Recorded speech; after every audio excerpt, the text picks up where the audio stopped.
pessoal, e a gente entra agora para o último bloco da nossa conversa com as meninas do projeto Mães em Quarentena.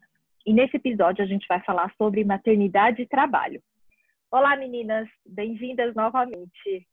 Obrigada, vamos então Sayuri. agora para a última etapa do trabalho de vocês, também super, não menos importante, né? Um tema super latente aí para a gente falar e ver o que a gente consegue acender de luzinha também, né? Para a sociedade como um todo. Sabe que eu estava dando uma olhada nesse último bloco e eu tomei a liberdade até de parafrasear aqui a frase de uma jornalista que vocês mencionaram, a Esther Vivas. Eu vou ler aqui. Porque temos que escolher entre uma maternidade patriarcal sacrificada e uma maternidade neoliberal subordinada ao mercado? Meninas, não sei se eu comentei com vocês, eu passei, né? Estou passando, vamos dizer assim, considero que estou passando ainda por um processo de transição de carreira. Depois de 15 anos no mundo corporativo, a Sara nasceu e ao final da minha licença maternidade eu decidi que não daria mais para eu voltar àquele modelo. E aí resolvi empreender, né? E em troca de uma flexibilidade maior para poder me dedicar aos cuidados, né? Vamos dizer assim. E mesmo assim, no meio dessa pandemia, obviamente que a gente teve que abrir mão da rede de apoio e eu me peguei várias vezes com o celular no bolso do avental fazendo almoço no meio de uma reunião de trabalho. Quantas e quantas vezes eu pedi para os meus sócios para a gente marcar algumas reuniões a partir das 21 horas, que era o momento em que supostamente as crianças já estavam prontas para ir dormir e tudo mais. E eu fico pensando e eu me sinto privilegiada de poder ter essa flexibilidade para remanejar dessa forma, porque conversando com algumas amigas que ainda estão no mundo corporativo, eu confesso para vocês que me dá vontade de chorar, de ver a insanidade da rotina que elas estão vivendo, né? E conta pra gente como é que foi o processo de escuta com esse olhar, né, nessa seara. Olha, Sayuri, foi doído. Eu acho que foi doído exatamente pelo que você traz. Nós ouvimos isso em torno de 200 mulheres, né, que são mulheres que estão, na sua grande maioria, 76% trabalhando, estavam tentando trabalhar de casa, são desde das empreendedoras até as profissionais de organizações sociais, de empresas, né, a profissionais liberais, pesquisadoras. Então, o que acontece? As mulheres estavam lidando, né? Começaram a lidar com essa sobreposição. A jornada dupla, pelo menos, já existia antes da quarentena, mas com a quarentena tudo isso passou a ser concomitante, né? O trabalho dentro de casa, ao mesmo tempo em que os cuidados acontecem. Os cuidados com a criança ou com a casa não param, porque aquilo é um horário de trabalho. Né? Então, quando isso tudo se junta, existe uma pressão muito grande para que a mulher mãe consiga exercer todos esses papéis simultaneamente, bem executados, né? E eu acho que tanto do ponto de vista dos cuidados como do ponto de vista do trabalho, né? Os dois são trabalhos, mas existe uma invisibilidade ou uma não compreensão dessa sobreposição que as mulheres têm. Né? Eu acho que tanto, porque as mulheres dizem muito no estudo, tanto da falta de reconhecimento no âmbito familiar, por exemplo, em relação a isso, uma não compreensão do que elas estão vivendo, sentindo, como uma invisibilidade de tudo isso no ambiente de trabalho. Então, as mulheres dizem explicitamente, várias delas, no trabalho, acho que até deve ter algum depoimento em concreto no estudo, dizendo a gente precisa trabalhar como se a gente não tivesse filho, a gente tem que criar como se a gente não trabalhasse. Mais ou menos essa realidade da mulher mãe, né? Outro dado que foi trazido para o estudo, que as mulheres que estão em um home office, nós sabemos que é uma situação de privilégio, mas foi um privilégio caótico também. É preciso dizer que ele foi caótico, né? Dentro dessa realidade e dessa ausência do apoio externo. Quando você sai e vai trabalhar e você tem essa estrutura, você passa um tempo de jornada dentro de um outro ambiente, ou trabalhando em casa, mas focada, e tudo bem. E nesse caso, isso não existiu, né? Então, houve uma outra questão bem importante, que foi o olhar da própria mulher em relação à produtividade. Porque as mulheres não pararam, não tiveram pausa, não tiveram descanso, não tiveram tempo para si, mas ainda assim existe um sentimento de improdutividade muito grande. Por quê? Porque o trabalho de cuidados, além de ele ser invisível, não ser reconhecido, ele não é entendido como um trabalho, ele não é percebido como um trabalho, ele não é valorizado na nossa sociedade como um trabalho, nem mesmo quando ele é remunerado. Então, isso faz quando nós perguntamos concretamente para as mulheres, né, em relação aos aspectos de produtividade, e as mulheres dizem que essa produtividade caiu, as mulheres se autoavaliam de uma maneira bastante médio regular, em relação a essa produtividade, porque esse entendimento de produtividade está muito vinculado ao ambiente profissional e à capacidade de executar todas as tarefas que estão ali e que precisar, né, que elas entendem que tinham que ser feitas para cumprir esses objetivos corporativos, por exemplo, ou profissionais. E, por outro lado, toda essa outra dimensão de cuidados com a casa, com as crianças, que não é pequeno, por isso na nossa tabela aí no estudo para visibilizar um pouco isso, faz com que elas se sintam improdutivas nessa dedicação dos cuidados, né? Então, por exemplo, 75% das mães que não estavam trabalhando de forma remunerada, que não quer dizer que elas não estivessem fazendo outras coisas ou estudando, enfim, se sentiam improdutivas. Olha. Embora relatassem da mesma forma, não ter nenhuma pausa ao longo do dia, ou trabalhando de madrugada, isso para dar conta. E mesmo as mulheres que estavam trabalhando, olha, eu acho que a gente não teve nenhuma mulher que deu 9, 10 de produtividade para si mesma, quando elas estavam aí num ritmo muito intenso de trabalho. Né? Então, acho que tem uma discussão importante aí, que é o que a gente entende como sociedade por produtividade e como é que a gente traz para essa conversa esses dois universos. Né?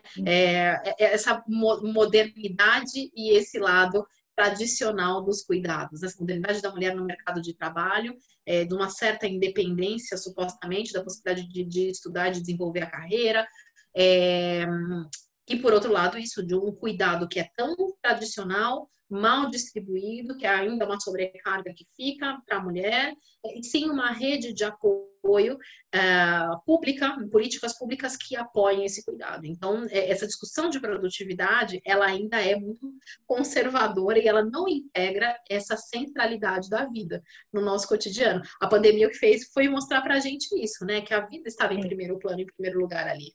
Né? Então... E sem falar das condições mesmo de trabalho em si. Por exemplo, eu tinha um office integrado aqui na minha casa e, obviamente, com 2 crianças pequenas, fica impossível, eu precisava de um lugar de mais privacidade e eu adaptei um cantinho dentro do meu quarto para ser o meu office.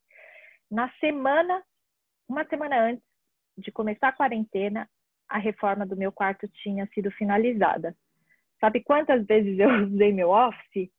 Acho que 1 ou 2. Que eu tive que ceder para o meu marido, que fica o dia inteiro em videoconferência e precisa de mais privacidade com porta fechada. E aí, conclusão, eu transferi minha estação de trabalho para o quarto do meu filho, né? Então, eu preciso ter todo um jogo de cintura para no momento em que eles não estão lá, né? Aí eu vou, ou aqui para a varanda da minha casa. Então, assim, todas essas questões parecem um detalhe, mas que no longo prazo, e a coisa se estendeu de um jeito tão mais longo do que se imaginava, acaba impactando, né? Questão de ergonomia mesmo. Meu marido teve problema nas costas, né? Por conta da cadeira, teve que trocar a cadeira. Então, tem todas essas questões que eu acho que, no final das contas, obviamente que impactam em produtividade também e tudo mais, né? Eu vi que também tem uma parte da pesquisa que vocês mencionam, essa questão da estrutura física em si, né? Como impacto. Super, eu acho que até esse exemplo que você deu, ele é muito simbólico, até de uma análise que a gente fez em relação a essas diversas dificuldades para trabalhar do ponto de vista das mães, né? Então, uma delas é esse espaço, né, que passou a ter que dividir trabalho muitas vezes de 2 pessoas, e aí esse espaço compartilhado, se somado à aula online e outras atividades, fica muito difícil. Então, uma dificuldade de concentração, interrupções, dificuldade de estabelecer alguns horários. E aí, disso que você falou, assim, também me lembra também uma das outras análises que a gente fez, que é a questão desse apoio e desse abrir mão que muitas vezes as mulheres fazem pelo próprio estilo de trabalho que elas optam ao tentar exercer uma maternidade mais flexível, e que muitas vezes não acontece do ponto de vista do homem. Então, a gente ouviu muitos relatos de que a mulher teve que ceder o seu espaço, o seu escritório, o seu horário de reunião, para que o homem pudesse exercer a sua atividade no horário convencional ou nas reuniões estabelecidas, porque o dele, teoricamente, era mais formal ou exigia mais, ou tinha alguma questão que era menos flexível. Então, é uma coisa que reforça uma divisão que já existia, né? Enfim, e que dificulta ainda mais o trabalho das mães, né? E aí eu acho que entram outras coisas, assim, em relação do horário, né? Dos horários que eles passam a ser ampliados, que é um pouco disso, né? De fazer reunião às 9 da noite, porque, enfim, tem todas as outras coisas para dividir, né? E aí acaba que não tem... além disso, não tem mais o deslocamento, né? Então você tem mais disponibilidade, né, para quem trabalha no mundo corporativo, que precisava ir até o trabalho, estava lá, e quando voltava para casa, estava em casa. Como está tudo dentro de casa, você acaba trabalhando mais, né? Então fica um horário estendido e ampliado para garantir essa disponibilidade. E acho que tem muito essa coisa do que a gente percebeu, de que as empresas e as organizações, elas, por mais que elas tenham, em alguns momentos, relatado que tentaram, as mães não sentiam empatia, né, do ponto de vista de facilidades do ambiente profissional. Então, quando elas falam de apoios que receberam da empresa, são apoios muito pontuais nesse quesito, assim, recebi uma ajuda na minha ergonomia, que seja, né, ou para montar alguma coisa um pouco mais, eu posso ter um horário um pouco mais flexível, mas as demandas, elas acabam vindo da mesma forma, né, e aí seja da empresa, seja de clientes, e aí acaba sendo muito difícil de organizar essa dinâmica, né. Eu acho que mais uma questão aí para a gente mudar um pouco o olhar e ver como a gente consegue se organizar do ponto de vista do coletivo mesmo, né? Para que tudo isso possa ser possível na prática. E fechando tudo isso, meninas, assim, quais foram as grandes conclusões, os aprendizados, o que fica, vamos dizer aí, para a sociedade e para o mundo com esse trabalho que vocês concluíram aí nessa primeira fase?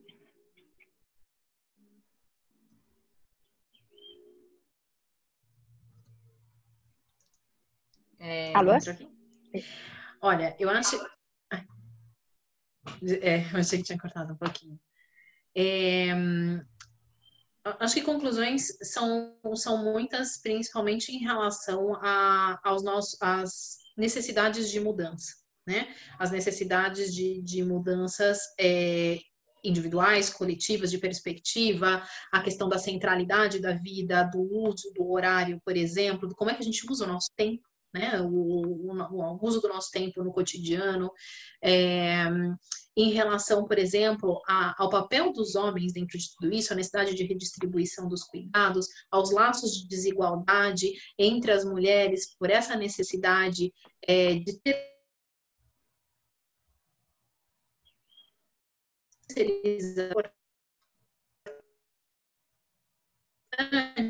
abertas em relação justamente às mudanças que aconteceram individualmente, internamente, em relação às mulheres e às mudanças coletivas, né?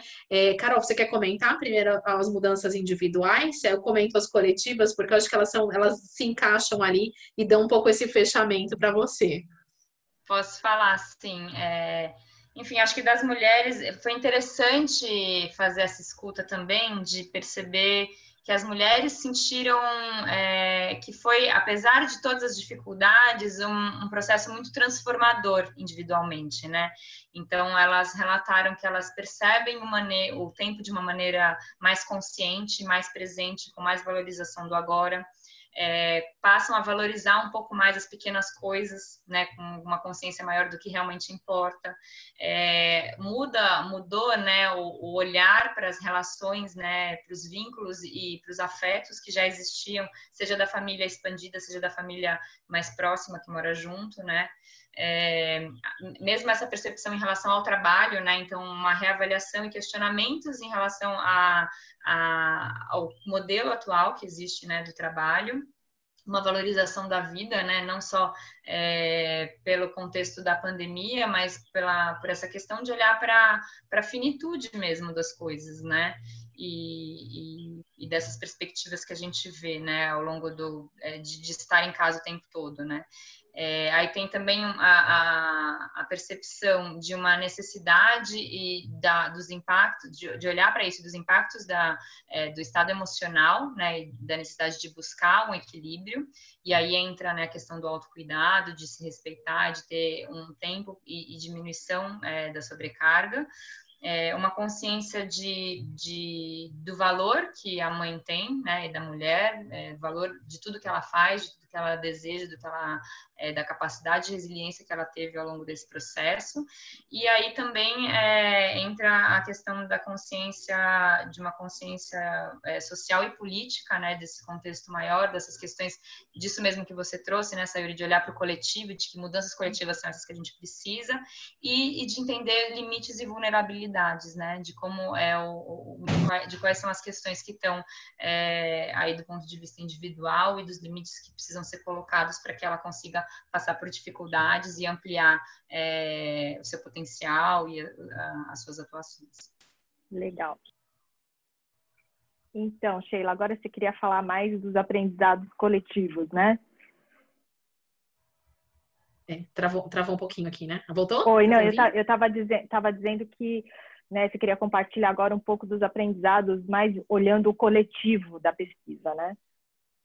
Eu acho que a principal questão para a gente em relação à maternidade e trabalho foi identificar que muitas questões que surgiram nos depoimentos, elas são evidenciadas na pandemia, mas elas estão dadas no mercado de trabalho para as mães, né? Por exemplo, os desafios que as mães vivem em conciliação, normalmente, principalmente na primeira etapa de vida das crianças, que é bastante demandante, e também em relação a tudo aquilo que é sutil e invisível também, na mudança das relações. Nós inclusive identificamos o trabalho como mobbing, preconceitos, a mudança na comunicação, aquilo que faz com que a mãe seja um pouco empurrada para fora do trabalho ou colocada ali contra a espada e a parede, como se ela não fosse mais uma profissional adequada. Isso vai muito além da pandemia. Então, eu acho que me chamou muito a atenção esse aspecto em concreto. E a gente trouxe dados, além, né, daqueles que a gente tinha verificado, que confirma um pouco isso, o fato de que 50% das mães acabam saindo do mercado de trabalho até os 2 anos dos filhos, ou porque são demitidas, né, ou aí também a gente tem o caso das mães que decidem empreender pela impossibilidade de encontrar um outro formato, né, porque não existe esse formato às vezes disponível no mercado de trabalho para as mães, do poder financeiro, de compra mesmo, né, das mães, pelo fato de que elas vão perdendo, à medida que elas têm filhos, essa renda vai diminuindo, por exemplo. E no caso de um dos dados da Espanha em relação a mobbing, nós identificamos num estudo de 2017 que 85% das mães sofreram algum tipo de mobbing, né, entre a gravidez e o retorno ao trabalho ali em torno até os 2 anos da criança. Ou seja, algum tipo de preconceito, algum tipo de assédio moral, algum tipo de instabilidade, né, ou de uma pressão que está dada dentro desse ambiente, né? Essa mudança, por exemplo, você retorna, não existe mais o seu posto, não existe mais a sua mesa, não existe. No caso do perfil das mulheres que nós estudamos, nós tivemos vários relatos também de mulheres que foram demitidas na volta da licença maternidade e durante a pandemia mesmo, porque, claro, são mulheres que estariam em casa com crianças tentando trabalhar. É uma realidade diferente de mulheres, por exemplo, sem filhos, né, nesse contexto. Então, acho que isso nos chama atenção para a necessidade de trabalhar esse aspecto, de falar sobre essa questão, muito além da pandemia, muito além dessa quarentena infinita que nós estamos vivendo. E, por outro lado, uma coisa muito interessante é que nós fizemos o levantamento, a escuta tanto no Brasil como na Espanha. E quando nós fomos organizar essa informação sistemática, que as mulheres desejam são as mesmas. As mulheres relatam, tanto nos dois países, apesar das diferenças de contexto, elas desejam as mesmas mudanças, né? Então, quais são essas mudanças que as mulheres querem ver no mundo? A primeira delas tem a ver com o mundo do trabalho, tem a ver com a flexibilização, tem a ver com encontrar outro modelo, tem a ver com a questão do uso do tempo, tem a ver com a possibilidade de conciliar maternidade e trabalho. Fica muito evidente isso. Eles não querem abrir mão da maternidade, elas não estão dizendo que elas querem terceirizar totalmente, elas querem apoio, elas querem maternar também, mas elas querem estar no mundo que seja possível conciliar e que seja visível, e seja possível compaginar essas duas funções que são tão essenciais, porque a maternidade, né, é vital ali dentro daquele momento para ela, é um processo também de desenvolvimento, de transformação, mas também existe a necessidade do desenvolvimento dela profissional, ou mesmo do trabalho pela questão da remuneração, porque isso para ela também é vital do ponto de vista de manutenção, de garantir autonomia, né? E isso muda, inclusive, a dinâmica de poder, isso é completamente fundamental, né? Então, você sabe, sem querer te interromper, só não querendo te interromper, mas só para a gente não perder esse gancho do que você está falando, eu acredito muito que isso tudo que a gente viveu, acredito não, a gente já está observando isso, né? Uma mudança de modelo de trabalho nas empresas. Né? Muitas empresas já adotando home office como oficial, independente da pandemia, porque a gente entendeu que é possível trabalhar remoto para muitas áreas, né? Principalmente as áreas administrativas. E sempre foi um tabu essa questão do home office, né? E de repente todo mundo teve que se adequar e as empresas, né, começaram a perceber que para algumas áreas funciona. Né? Então, da mesma forma, eu tenho percebido, eu ainda tenho muitos colegas, né, da indústria, do mundo corporativo, as relações, os contratos de trabalho, eu também acredito que vão começar a mudar. Né? As empresas, elas estão muito sobrecarregadas, com muitas demandas, com os quadros cada vez mais enxutos. Né? A gente vê os executivos super demandados, né, tendo burnout, e eu acho que os novos contratos, as novas formas, né, de atender essas demandas também tendem a mudar um pouco, e eu tenho percebido isso no mercado, né? E talvez, pegando esse gancho do que você falou, o sonho, eu acho que da grande maioria das mães com filhos, assim, na nossa faixa etária, seria um trabalho part-time, né, de meio período, e que no mundo corporativo é quase que impossível, né? Algumas profissões ainda é possível fazer isso, né? Mas quem está aí numa empresa, eu acredito muito que eu acho que até as corporações vão começar a repensar, né, os vínculos empregatícios, as cargas horárias, o modelo remoto. Então, assim, eu tenho muita esperança que vá abrir um horizonte da gente poder viver algo próximo daquilo que seria, né, o que a gente deseja. Não sei como vocês têm enxergado isso também.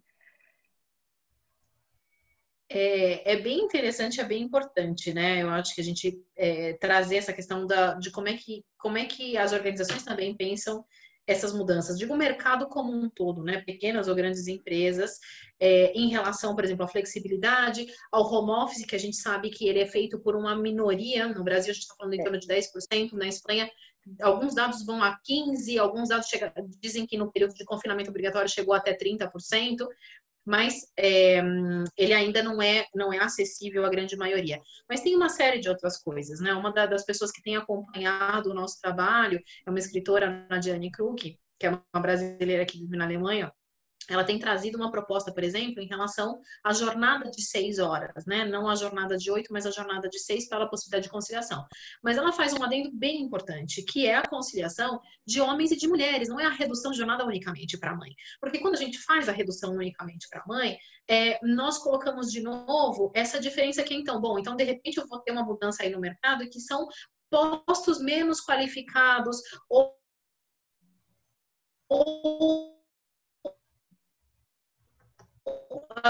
né?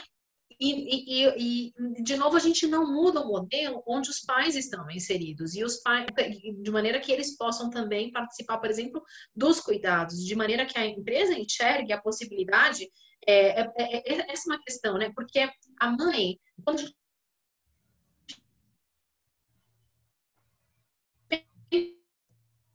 Sheila?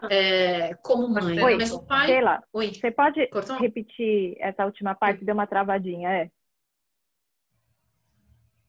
Que eu, bom, estava colocando, não sei até onde gravou, mas o que eu estava colocando é que Para que os pais vocês ouviram em possam relação à participar questão das 6 também, né? horas? Você estava falando. Para que os pais, exatamente, para que os pais possam participar também do processo de cuidados e que a mulher também possa desenvolver a carreira e, de repente, por exemplo, aceder a postos de liderança. Porque, ou também estudos, o que seja, em relação aos desejos dela, né? Mas é necessário essa divisão, Uma essa equidade de redistribuição gênero, entre né? pais. Claro, inclusive para que os dois estejam do lado dos cuidados, mas também que os dois tenham essa oportunidade fora, inclusive do ponto de vista de remuneração, né? Que a mulher não leve o ônus pelo fato de ter a questão da flexibilidade, senão a gente não resolve nada. E acho que aí também tem um outro aspecto bem importante, que também tem que ser o nosso olhar em relação às mulheres que são terceirizadas dentro dos trabalhos de cuidados. Por quê? Porque a gente está lá pedindo, né, dentro da mulher no mundo corporativo, por exemplo, a redução de jornada, ou essa flexibilidade, uma licença, a possibilidade de desenvolver carreira, e aí de uma mulher terceirizada, em que você quer que ela esteja 8, 10, 12, que ela trabalhe nos finais de semana, que ela durma no emprego. E aí, como é que é? Acho que tem um questionamento importante aí, em relação também a esse olhar dessa conciliação também para essa mãe. Né? Eu acho que é uma questão importante da gente olhar isso em diferentes dimensões. Eu acho que o que a gente tenta... Cortou?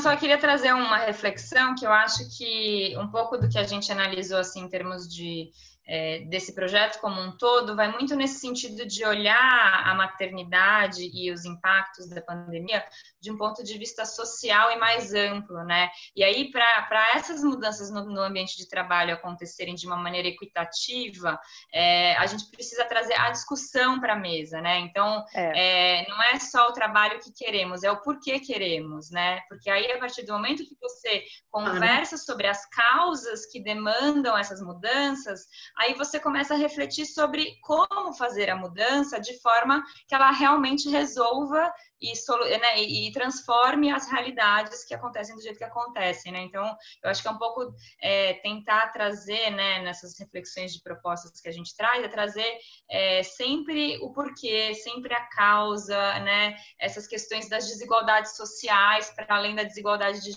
gênero, para que a transformação realmente possa ser ampla, né? Realmente possa atender as diferentes realidades, né? Efetiva, né? Com certeza. Exato. Olhar a complexidade disso tudo, né? Do que a gente está falando, quando a gente fala da flexibilização da sociedade, de como é que a gente estruturou toda a nossa vida em função das demandas, por exemplo, de um mercado.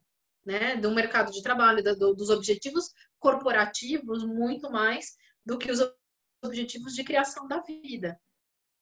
Né, eu acho que essa é uma questão importante para a gente quando a gente olha esse estudo, né, ou quando a gente olha o que é a conciliação da maternidade e trabalho. E tem um aspecto importante de dizer também, que é assim, que nós notamos também pelos relatos, pelos outros estudos que nós verificamos, quando a gente pensa no ambiente também profissional, quando a gente pensa a parentalidade, né, a família,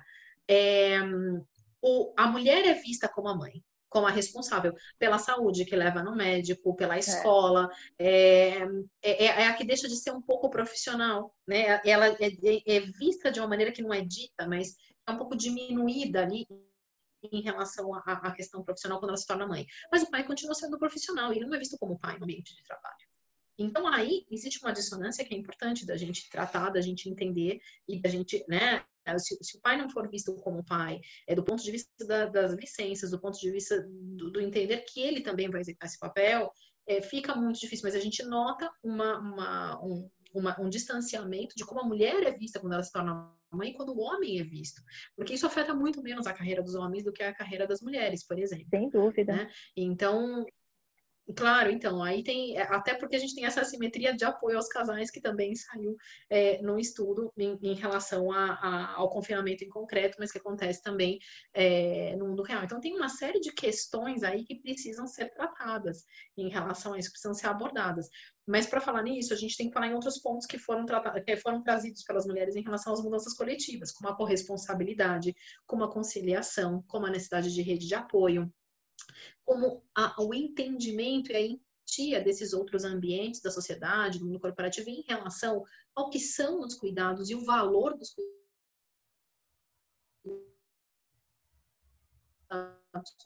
dessa manutenção da vida. As mudanças culturais que são necessárias, que devem começar lá atrás, né? A desigualdade ela começa lá na formação dos pequenininhos, né? Na escola, em casa. O entendimento de comunidade, porque a gente fala muito da história de uma tribo para criar uma criança, mas cadê essa tribo, né? Se nós vivemos numa vida cada vez mais individualista nas cidades, mais fechados, a gente mal conhece os vizinhos, então a questão do reconhecimento e entendimento do valor do cuidado, dos cuidadores, não só da infância, mas todos esses outros cuidadores, a necessidade de políticas públicas que necessitam olhar aí para essa infraestrutura de apoio aos cuidados, às famílias, às mães e aos pais, às pessoas que se dedicam aos cuidados pessoas idosas, as pessoas cuidadoras que trabalham nesse âmbito de cuidados também no âmbito de saúde, quantas mães estão lá na linha de frente dos cuidados no âmbito de saúde também, a equidade em diferentes perspectivas. Então, tem uma ansiedade das mulheres em ver mudanças em todas essas frentes e, inclusive, um desejo de que se fortaleça a pandemia, que foi o que ajudou muito a segurar a onda, né? Foi em relação ao dado que a Carol trouxe no bloco de saúde, em relação a que 84% das mulheres sentiram aí essa conexão e esse apoio na rede de contato com outras mulheres, né? Onde aconteceu essa conexão. Então, elas desejam também que esses vínculos se fortaleçam e continuem. Que legal. Meninas, acho que fica aí, né, uma lista de lições aí, de reflexões, né, para a gente olhar e cada um, né, na sua comunidade, né, o que a gente puder dar voz a isso e levar para o coletivo, acho que é o nosso papel, né? Então, mais uma vez, eu parabenizo vocês pelo trabalho sensacional, né? Eu acho que essa é só uma primeira etapa, né? Como vocês falaram, isso foi mais no início da pandemia. Tenho certeza que se a gente repetisse aí essas investigações hoje, nesse momento, né? Tem muito mais dado aqui para a gente refletir também. E parabéns mesmo. Eu desejo que vocês consigam levar isso adiante, esse projeto, para que realmente a gente possa plantar aí uma sementinha, né, para as futuras gerações, quem sabe na geração dos nossos filhos, né, eles possam colher e vivenciar algo diferente, né, do que a gente vem passando até agora. Então, mais uma vez, muito obrigada, né? A gente encerra aqui a primeira temporada do canal Matrecer com chave de ouro. Acho que foi perfeito, vocês coincidentemente concluíram esse trabalho nesse momento conosco, e a ideia aqui é a gente poder compartilhar, né? A gente diz mães, mas pais, cuidadores, todo mundo que é responsável pelas crianças, um pouco, né, das nossas ansiedades, dos nossos pensamentos, para que de alguma forma a gente consiga conversar e tocar quem está aí do outro lado também, tá? Então, mais uma vez, em nome do Projeto Matrecer, a gente agradece a parceria de vocês. A gente também agradece super, Sayuri, muito obrigada pela oportunidade, parabéns pelo canal, que a gente também acha muito incrível, então a gente fica feliz de Obrigada. poder estar aqui com vocês. Obrigada. É uma honra para nós poder trazer os dados do projeto para cá. Eu acho que, independente do nosso projeto em si, são temas que merecem, precisam ir para a rua, né? Precisam ser discutidos pela sociedade como um todo. E obrigada pela oportunidade de fazer isso aqui para a rede de vocês. E a gente que agradece que 2021 seja realmente um ano de muita luz para todos nós, né? Então, meninas, Obrigada. um beijo para vocês, um ótimo final de ano, viu? E a gente se vê em breve, com certeza. Pessoal, quero aproveitar aqui para deixar o meu agradecimento a vocês que estão aí do outro lado, nos prestigiando. Essa, como eu falei no início, é o último episódio da nossa temporada, da primeira temporada do canal, Mulheres Mães em Quarentena. A gente fechando hoje com chave de ouro.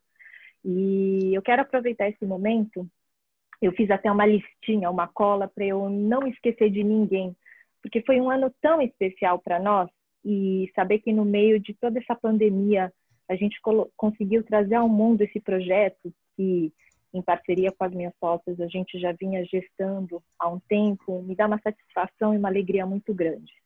Então, quero aproveitar esse momento para, em primeiro lugar, agradecer a Deus por estarmos aqui com saúde, fechando esse ano, que foi um ano de muita batalha para todo mundo, né? Mas eu acho que a gente conseguindo estar aqui com saúde é o mais importante para a gente ter forças para seguir aí com os nossos planos. E eu não poderia deixar de agradecer aqui, primeiro para minha família, né? E meu marido, que apesar de todas as dificuldades que a gente passou, nunca deixou de me apoiar ao longo de toda essa jornada.